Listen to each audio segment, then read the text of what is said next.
We just recently met, but like we are connected in a big way. So I have a question for you. Do you want to inspire your tomorrow?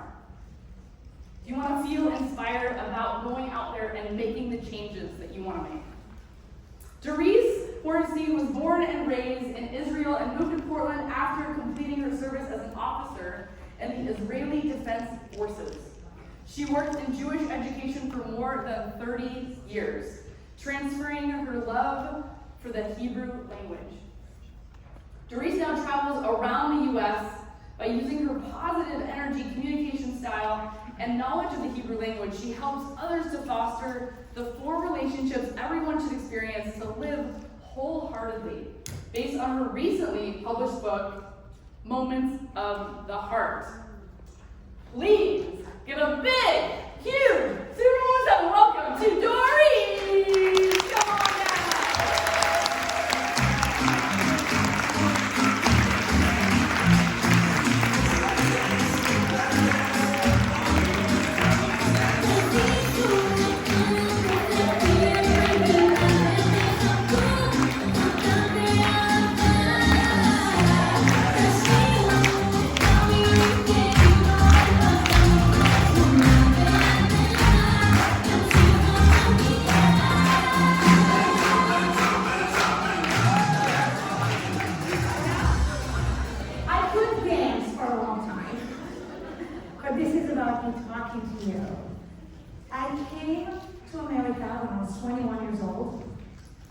Serving as an officer in the Israeli army. I met my husband on an Apple picking machine. Those machines do exist. And he brought me here, and I never regretted it. And when I was 25 years old, my mother, I am totally honest. When I was 25, my mother came for the first time to America to visit me, as I had my firstborn child. And something happened that visit that solidified who I was and my upbringing. So when she came, my father-in-law says to her, "Oh, I am so glad that Bob and Dorice stayed here in America and did not move back to Israel. Because you see, you have 4 other children in Israel. You don't need this one." And I will never forget what my mother did and said at that moment. She put her hand forward and she said, "I have 5 children. Each child is representing a finger. If something happened to either one of my fingers, it will hurt and it will bleed and I will suffer on the inside. Doesn't matter where they are." And I thought to myself, first, I was super relieved that my mother had 5 fingers, because for this story to work, you gotta have 5 fingers. Because we're part of the family. But then I decided, well, you can do that with anything you value in life, not only children. Think for yourself. What are the 2 things that you value? The 10 things you value. The 4 things you value. And also what I loved is how I heard my mother appreciating her children and loving her children. And I realized that that's how I grew up. My father worked in construction. My mother sometimes worked 3 jobs, so we'll have all the things that we need. In 9th grade, I cleaned houses, 2 houses a week. So I will be able to get my Levi's pants and my Nike shoes, which was a big deal. Right? But to everybody, I say that I grew up in a privileged household. And when people hear me say that, they say, "What do you mean privileged?" And by privilege, I mean love. I was surrounded by love. And that's how I started my life here in America. And that has been the foundation of who I want to become. And today, I want to share with you the 3 ingredients that I tap constantly into when I want to make things happen for my life. Do you want to hear what they are? Yeah. Give me more. Do you want to hear what they are? Here we go. And I'll tell you. So these are the 3 ingredients which I call my personal life hack. And hack is spelled H-A-C. Okay? My personal life hack. Hope, action, courage. But before I go deeper into each and every one of them, I want to talk about you. May I? May I talk about you? Because you know what? You are the most important creation in this world. And that's some things that I learned growing up. Do you know how to say a human in Hebrew? Maybe you do. Anybody knows how to say human? Yeah? Adam. Yes! Absolutely. Say Adam, everybody. Adam. Do you remember Adam from the Bible? No clothes, right? Got in the kitchen, made one mistake, kicked out. That guy, right? One mistake. Okay. So his name is built of 2 syllables. A and Dam. A encompasses the spirit within a human being. That's why it's open-ended. That's why it doesn't have a hard sound. This is where your dreams come true. This is where your soul resides, in this A. So everybody say A. Ah. Good. Dam literally means blood. It's the ligaments, it's the muscles. It's what makes you look on the outside the way you do. So what is Adam in its truest essence? It's the sum of the physical and the spiritual. It's what we see on the outside and what we feel on the inside. And I grew up knowing that the Adam that we have in this world are amazing. And that has to do with my upbringing.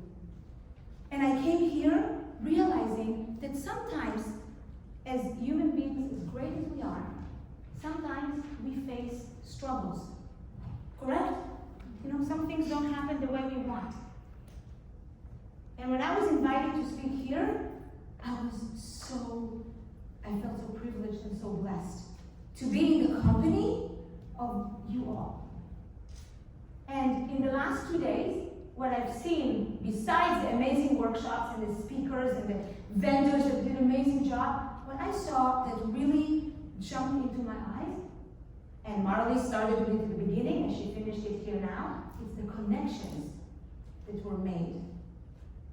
People who came not knowing many people are leaving knowing so many more friends. People who didn't think that they'll come again, I'm sure they're coming again because of the friends and what they got. Now, back into the Hebrew language, which is my strength, because English is my second language. The word to connect in Hebrew and the word a friend in Hebrew share the same consonant. And when something shares the same consonant in Hebrew, it means that there is an underlying hidden message. So the word to connect in Hebrew is lechaber. And the word a friend in Hebrew is chaver. So if you hear it, lechaber and chaver. Do you hear the similarities in the sound? Yeah. I don't ask you to do it because some people say, so I like, okay, just listen. We can do a teaching class later. So what does that mean? That when you connect with somebody, you make a friend. And when you make a friend with somebody, you realize their value. And they, in return, see your value. Right? So what I saw here today is all, and yesterday, is all this beautiful friendship form. So I want you right now to take a second and find somebody, either at your table, behind you, in front of you, whatever, make eye contact with them to show that person that you have seen them, that you have connected with them, that you're the friends. You can do wink, high five, thumbs up, whatever you want. Go, do it. I want to see it. I want to see it. Do something with your body to show it. Show it. Yes. Yes. I see the way. Yes. Yes.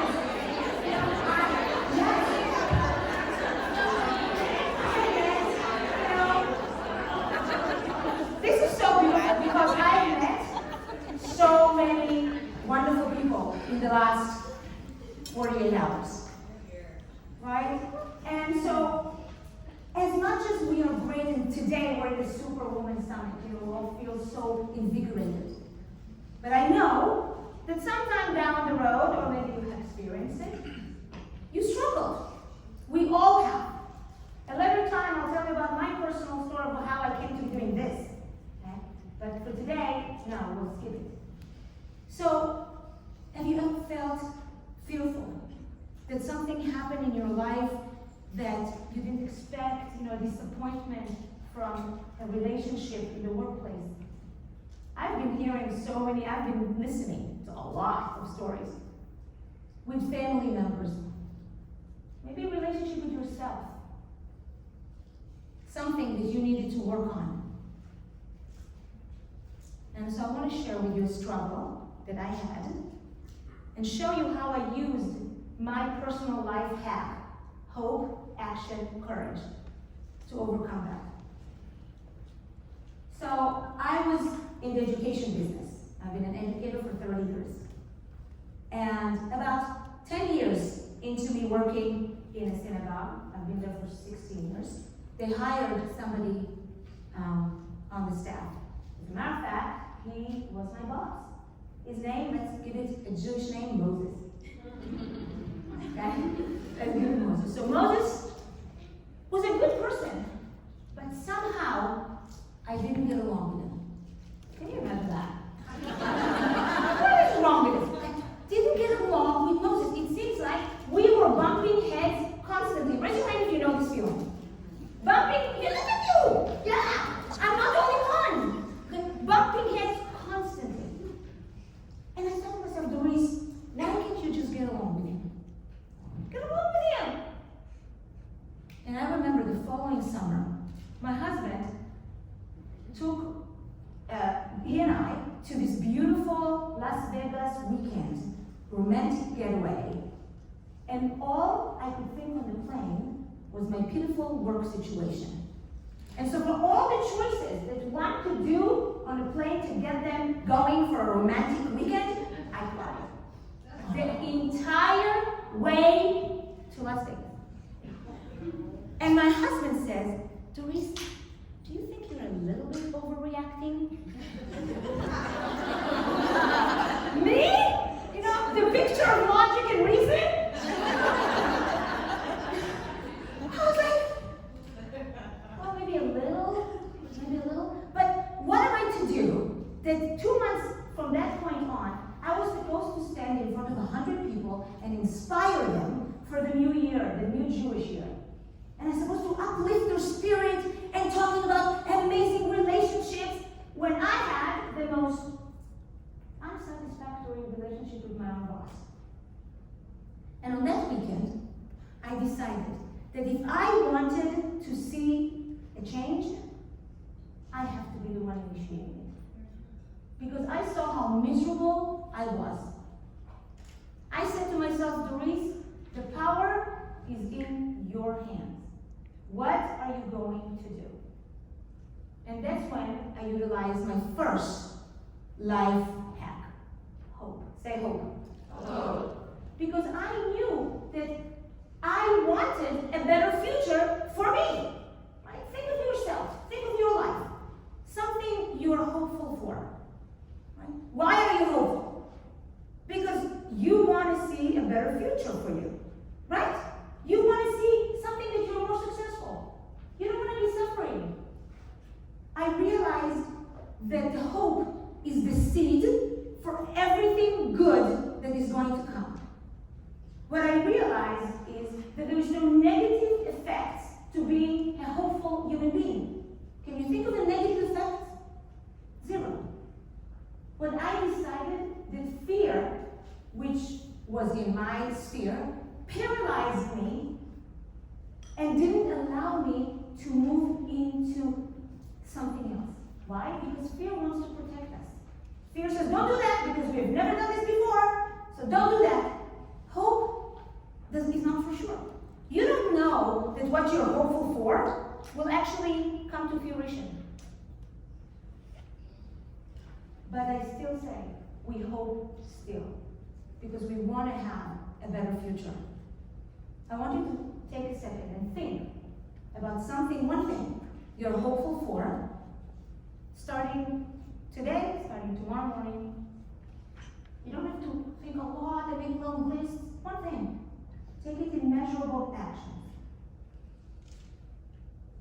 Now, I want me to be your mirror. So I want you to sit up on this chair, and I want to look at your eyes, and I want to see a hopeful look in your eyes. Not the look of defeat, but the look of hope. Bring it on.